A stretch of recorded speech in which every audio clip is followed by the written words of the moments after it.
kanilang suspect. Ang susunod ay ang ating diskusyon sa nangyayari sa ating bayan. Dahil nabudol tayong lahat. Huwag na nating panggatin. Inday Sara, kasalanan mo ito lahat.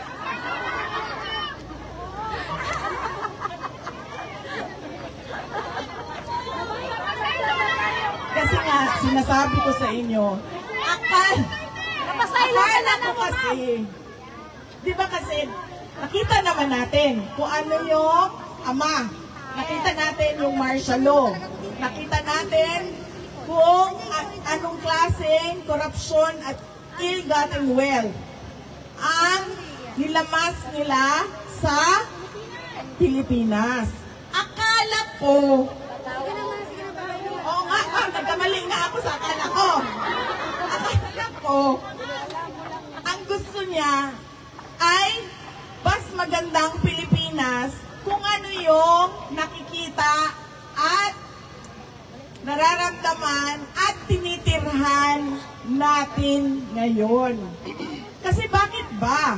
Kasi nandoon yung mga anak natin na sila din yung susunod na mga Pilipino na maninirahan sa ating bayan. Kaya gusto natin, iiwan natin ang maayos, maganda, maunlad, may disiplina na mga mayaman na mga Pilipino at na bayan. Hindi ko maintindihan kung bakit hindi ganyan ang paningin niya sa kanyang kailangan gawin para sa bayan.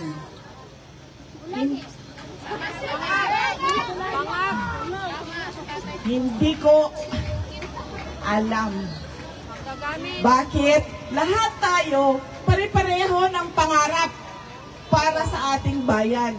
Pero merong iilan, ang malas pa natin, nakaupo sila lahat sa posisyon sa gobyerno, hindi pareho sa atin ang kanilang pangarap para sa bayan.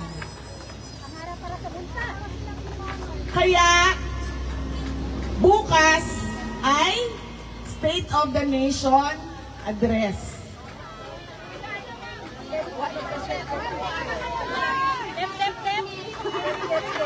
Sayang ang data.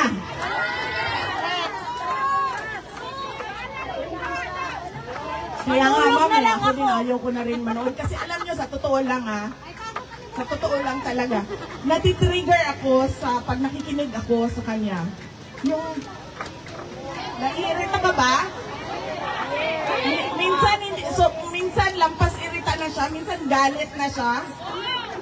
Gusto mo na basagin yung screen ng cellphone mo. Kaya pareho tayo, mami. Hindi na ako manonood. Babasahin ko na lang. Huwag na rin magbasa. Kailangan natin magbasa. Kasi kailangan natin malaman kung ano na namang pambobola ang sinasabi sa taong bayan. Ano na namang pambubudol. Ipunin ang tubig baha.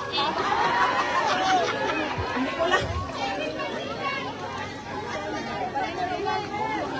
At mag-swimming ka na lang dyan kasi ganyan talaga. May bagyo, may baha. So bakit? Kung ganyan talaga, may bagyo, may baha, new normal na yan, at ganyan na talaga yan, bakit ang daming flood control projects?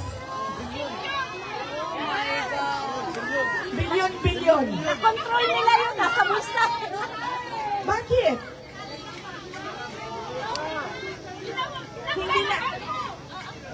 Yung sinasabi niya, at yung sinasabi niya sa susunod na araw, o sa susunod na linggo, magkaiba.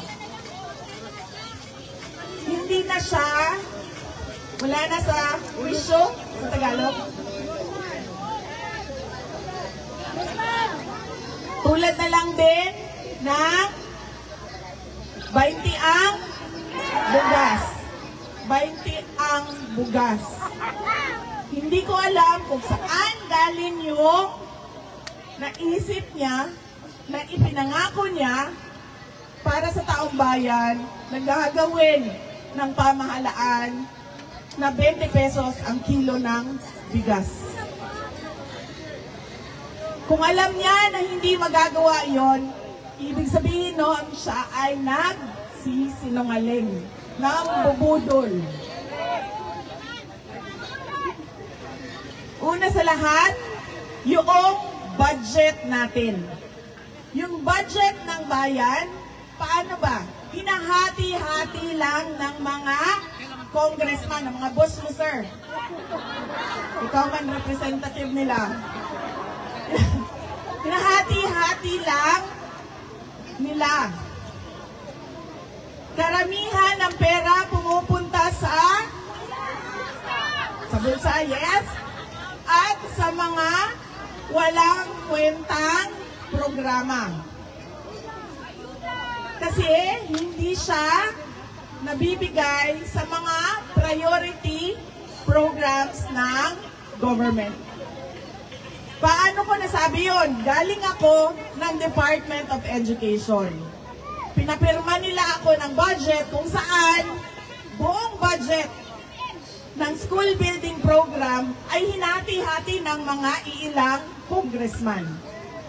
At sinabi nila sa akin, ganyan talaga ang paggawa ng budget. Na napaisip ako. Napaisip talaga ako. Ako ba ang mali? O nakasanayan na lang nila na ganyan ang kalakaran?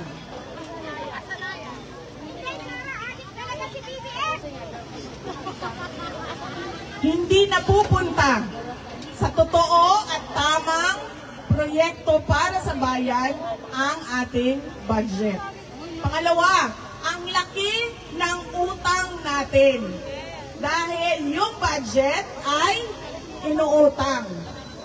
Mag-utang ka para ka gumawa ng tulay mula sa Sorsogon papuntang Samar, mula sa Leyte papuntang Surigao, at pabalik ka naman Zamboanga papuntang Dumaguete, Dumaguete papuntang Siquijor, papuntang Cebu.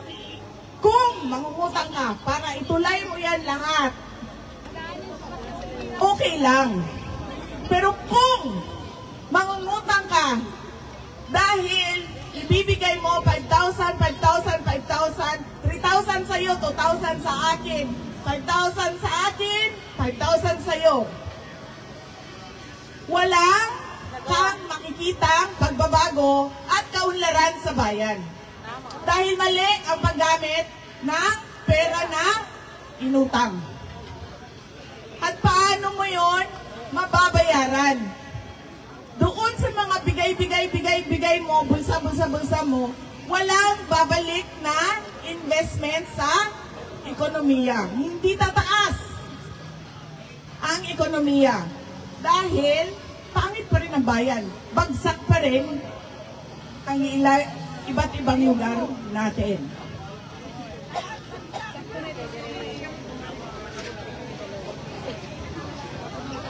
Susunod.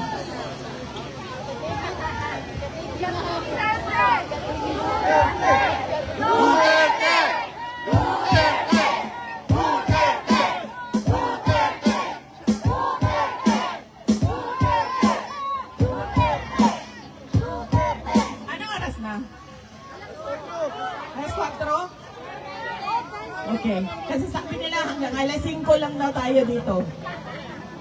Sanyasan ninyo ako pag umabot na tayo ng 4:30 ha, kasi magpicturan pa tayo. Ang dami natin. Okay? Asan ako? Sa Sona bukas, bubudol na naman sila. Ang susunod ay yung walang klarong independent foreign policy.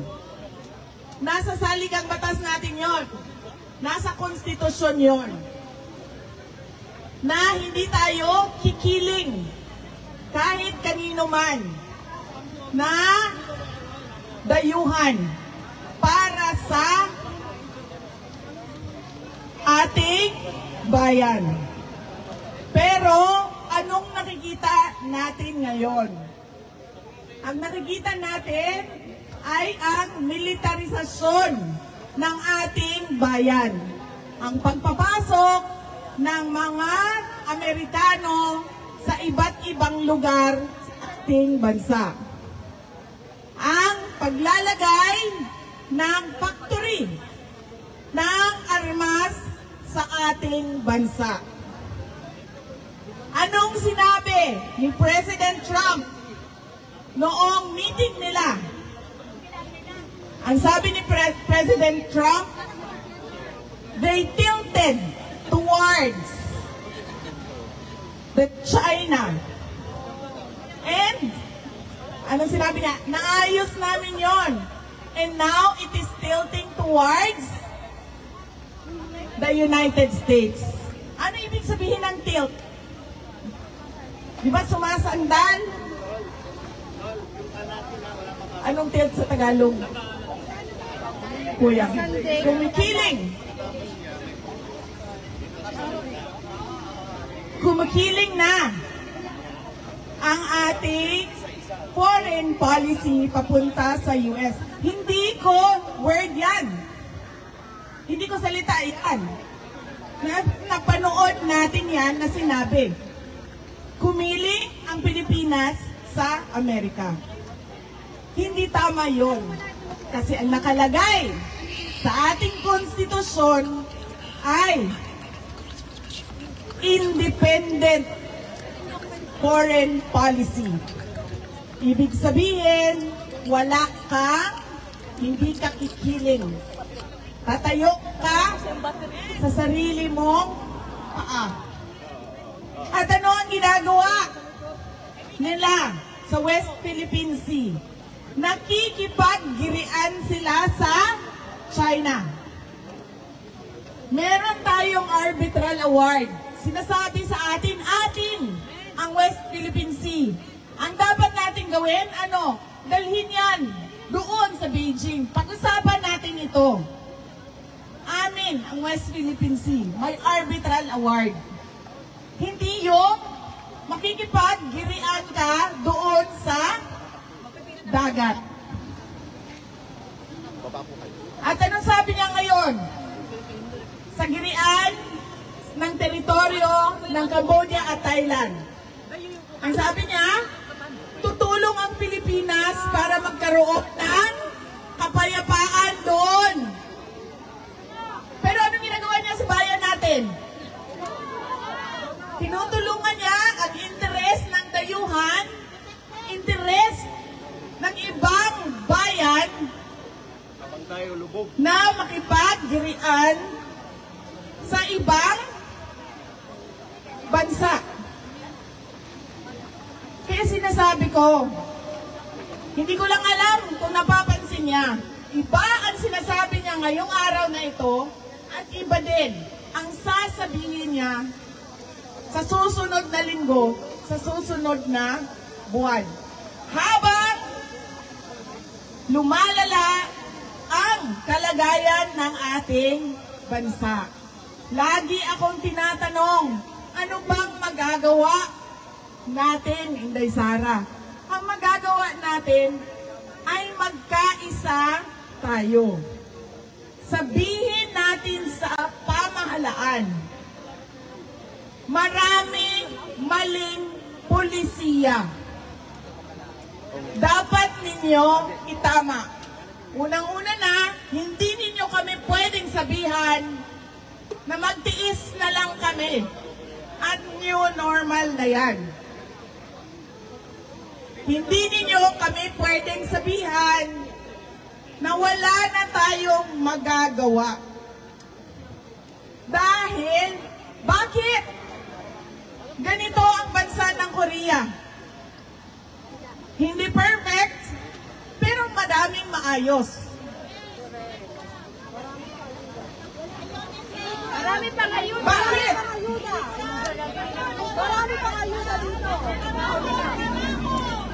Alam nyo, pumunta ako, di ba? Nakisama ako sa Filipino community sa The Hague. Pumunta yung mga tiga-Europe. Pumunta kami sa Australia. Pumunta kami sa Qatar. Pumunta kami sa dito sa inyo, sa South Korea. Ang susunod namin ay sa Kuwait. Wala pang date. Hanggang ngayon. Wala sa kalingkingan ng lahat ng bansa na ito ang Pilipinas. Dahil walang nagmamalasakit na magsabi na pilitin natin ibangon ang ating bayan. Na hindi pwedeng okay na ito.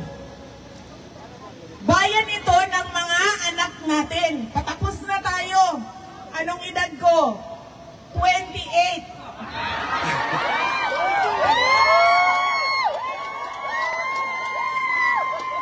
Uy, sandali. Kahapon, nagsakay kami ng international taxi. So, yung Koreano na driver, marunong siya mag-English. Pero hindi kami nagsabi kung sino kami. Hindi kami nagsabi sa kanya. Basta nagpa-drive-drive lang kami sa mga kailangan namin gawin. Overheat. Sabi nung, taxi driver, Kailangan pa rin dapat nagka ng payong. may asawa na ba daw ako? Ang init. Ayaw lang magtanong. Nagtigil ako. Sabi niya, may asawa na ba daw ako? Ayaw lang magano. Ayaw lang. Tapos sabi ko sa Sabi ko, kanya, nakapicture wala, lang wait, ako isa. 28 years old lang ako.